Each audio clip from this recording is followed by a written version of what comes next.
Hello anime fans, what is up. तो friends, आज मैं एक नया एनिमे को एक्सप्लेन करूंगा जिसका नाम है the danger in my heart, जो कि रोमांस सेनन मांगा पे बेस है, जिसकी IMDb रेटिंग 8.2 है और माय एनिमे लिस्ट में इसे 7.8 की रेटिंग मिली है। तो बिना किसी देरी के वीडियो को शुरू करते हैं। 僕らは目もわかぬまま तो एपिसोड की शुरुआत में हमें एक बच्चे को दिखाया जाता है जो कि किताब पढ़ते हुए सोच रहा होता है कि उसका दिमाग पूरी तरह से खराब हो चुका है। तभी वहाँ पे एक बच्चा गलती से उसे टकरा जाता है और यह बच्चा उठता है और अपने ब्लेड से उसे तो मारने ही लगता है।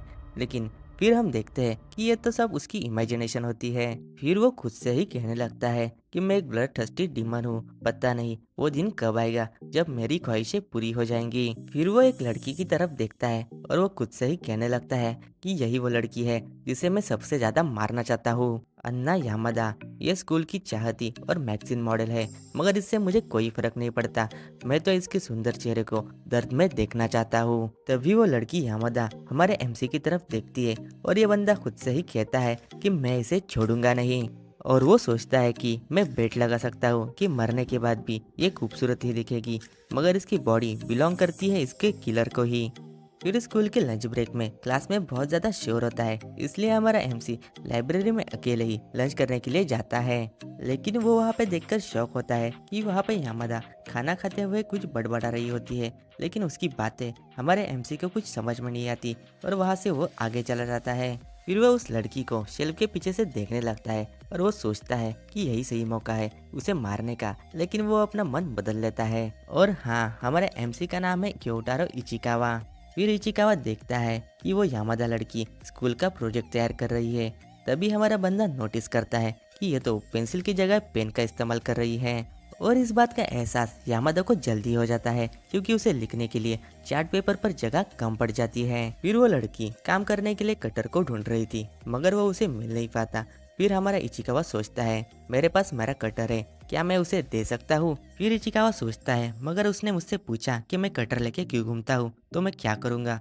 और वो आगे सोचता है कि ये तो अच्छा मौका होगा इसे मारने का। फिर वो देखता है कि वो लड़की कटर के बिना ही पेपर को काटने की कोशिश करती है। तभी वो जाकर अपना कटर उसे दे देता है। इससे यामादा बहुत ज्यादा खुश होती है और वो उस लड़के का शुक्रिया अदा भी करती है। इससे इचिकावा शर्मा के शेल्फ के पीछे भाग जाता है। फिर वहाँ पे स्कूल की बेल बज जाती है और ये सुनते ही यामादा उसका कटर अपने साथ ही ले जाती है। और वहाँ पे इचिकावा देखता है कि यामादा अपने दोस्त से जा मिली और वहाँ पे उसकी दोस्त पूछती है तुम वहाँ पे अकेले क्या कर रही थी, अकेले खाना खा रही थी। और वहाँ पे यामादा जानबूझ के भागते हुए इचिकावा के पास आती है और वो उसे अपना पैकेट देने लगती है। वहाँ पे इचिकावा सोचता है कि ये मुझे अपना खाना खाने के लिए दे रही है।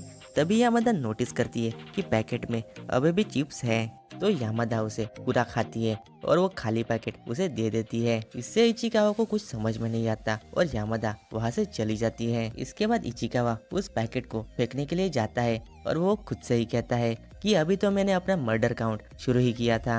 फिर अगले दिन हम देखते हैं कि इचिकावा स्कूल में आ जाता है और वो सोचता है कि पूरा एक दिन हो गया और मेरा कटर यामादा के पास ही है। फिर वो अपने क्लास में जाके देखता है तो उसका कटर उसके डेस्क पे ही पड़ा रहता है और उस कटर को वो उठाने जाता है तो उसे महसूस होता है कि ये तो अब भी गर्म है। मतलब क्या यामादा पूरे रास्ते वो कटर अपने हाथ में पकड़ के लाई है ताकि वो भूले ना, या फिर वो मुझे उसे मारने का कोई मौका नहीं देना चाहती। तभी वो सोचता है क्या उसे मालूम था कि ये मेरा ही डेस्क है। तभी वहाँ पे उनके सर कहते हैं कि चलो रेडी हो जाओ अपने क्लास प्रेजेंटेशन के लिए। और वहाँ पे यामादा अपने दोस्त से कहती है क्या तुमने मेरा चार्ट बदल दिया। तभी वो लड़की कहती है हाँ, मुझे उसमें कुछ ठीक नहीं लग रहा था, इसलिए मैंने उसे पूरा ही बदल दिया। और इसे सुनते ही इचिकावा बहुत ज्यादा गुस्सा होता है और वो सोचता है कि यामादा ने इस पे बहुत ज्यादा मेहनत की थी। इसके बाद यामादा का प्रेजेंटेशन चालू होता है और वहाँ पे यामादा बहुत ज्यादा ऑफ मूड में लग रही थी और वहाँ पे इचिकावा समझ जाता है कि उसे अपने दोस्त की बातों का बहुत ज्यादा बुरा लगा है। फिर इचिकावा का भी प्रेजेंटेशन शुरू होता है और वहाँ पे इचिकावा नोटिस करता है कि यामादा बहुत ज्यादा अजीब बिहेव करती है और वो अचानक से रोने ही लगती है। और इचिकावा सोचता है क्या उसे इतना बुरा लगा कि वो रोने लगी। फिर वहाँ पे एक एरोप्लेन की आवाज आती है और सारे लोग यामादा की ओर देखने लगते हैं क्योंकि वो तो विंडो की बगल में ही बैठी थी। और हमारा इचिकावा सोचता है जब ये रो रही है तभी सब लोग यहाँ पे क्यों देख रहे हैं, और सबका ध्यान भटकाने के लिए इचिकावा अपने ही कटर से अपना चार्ट फाड़ देता है और सारे लोग उसी की तरफ देखने लगते हैं। मगर वो कहता है कोई बात नहीं, हमारा प्रेजेंटेशन हो गया, और वो मन में कहता है अब यामादा ठीक से रो तो पाएगी। फिर इचिकावा देखता है कि यामादा अपने दोस्त को हेलीकॉप्टर दिखाने में बिजी रहती है और इचिकावा सोचता है ये क्या नौटंकी है। इसके बाद यामादा और उसकी दोस्त खेल रही होती है और उन्हें देखकर इचिकावा के पीछे बैठे लोग उन पर गलत कमेंट मार रहे थे, और इस सुनकर इचिकावा सोचता है पहले तो मैं इस सुअर को मारूंगा। और वहाँ पे कांजा के नाम का बंदा कहता है मुझे यामादा जैसी लड़कियां नहीं पसंद, मुझे तो वो हारा पसंद है। और उस लड़की को देखकर उसके दोस्त कहने लगते हैं दोस्त तुम तो पवर्ड हो। इसके बाद इचिकावा फिर से लाइब्रेरी जाता है और वहाँ पे उसे फिर से यामादा दिखती है, इसलिए वो शेल्फ के पीछे जाके छिपता है। और तभी वहाँ पे हारा सान आती है और यामादा उससे पूछती है हारा तुम किसका इंतजार कर रही हो। और वहाँ पे वो लड़का आता है और वहाँ पे वे लोग बातें करने लगते हैं। तभी इचिकावा सोचता है क्या अब ये उसे प्रपोज करेगा, और वहाँ पे कांजा की हारा से बात करने की कोशिश करता है, मगर यामादा उन्हें बीच में टोकती है और वो कहती है तुम दोनों को साथ में देखकर काफी अजीब लग रहा है। और यहाँ पे इचिकावा सोचता है तुम बात खराब कर रही हो। और वहाँ पे यामादा हारा को कहती है अगर तुम डाइट कर रही हो तो फाइबर फूड तुम्हारे लिए अच्छा रहेगा। और तभी कांजा की कहता है क्या डाइट, तभी हारा कहती है हाँ मैं डाइट कर रही हूँ। इस पे कांजा की कहता है लड़कियों में तो थोड़ा वेट होना चाहिए, इससे वो अच्छी दिखती है। और यामादा वहाँ पे कहती है तुम्हें पता है ना थोड़ा का मतलब लड़कियों के लिए अलग होता है। और वहाँ पे कांजा की कहता है मुझे तो फैट पसंद है, उतना ज्यादा बल्कि उतना ज्यादा मजा। और यहाँ पे इचिकावा सोचता है अपने फॉरवर्ड माइंड को जरा साइड में रखो। और वहाँ पे इचिकावा गलती से एक किताब नीचे गिराता है जिससे आवाज होती है, और वहाँ पे सबको लगने लगता है कि वहाँ पे कोई उनकी बातें सुन रहा है। मगर वहाँ पे यामादा कहती है शायद बिल्ली होगी, मगर कोई उसका भरोसा नहीं करता। तभी इचिकावा को पता चलता है कि उसे बिल्ली की आवाज निकालनी है, और वहाँ पे वो भद्दी सी आवाज में म्याऊं करता है जिससे सारे लोग परेशान हो जाते हैं। और वहाँ पे यामादा खुद ही उठती है और वहाँ पे पीछे जाकर वो प्यारी सी आवाज में बिल्ली की आवाज निकालती है। और यहाँ पे ये दोनों कहते हैं क्या वहाँ पे सच में बिल्ली है, और यहाँ पे वो दोनों अच्छे से बातें करने लगते हैं। और उन दोनों के जाने के बाद यामादा इचिकावा से कहती है देखो अपना काम तो बन गया, और उससे ये कहकर वो भी वहाँ से निकल जाती है।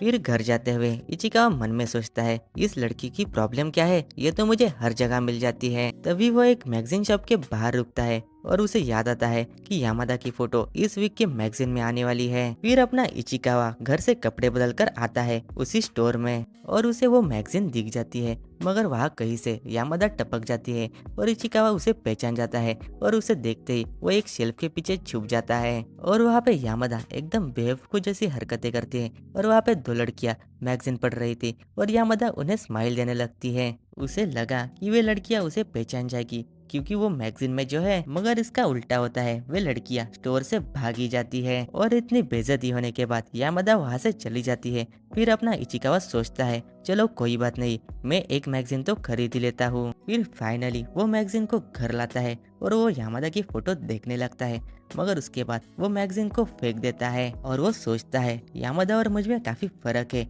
मैं उससे अट्रैक्ट तो नहीं हो सकता, मगर वो सोचता है मैं इसका इस्तेमाल एक बार तो कर ही सकता हूँ।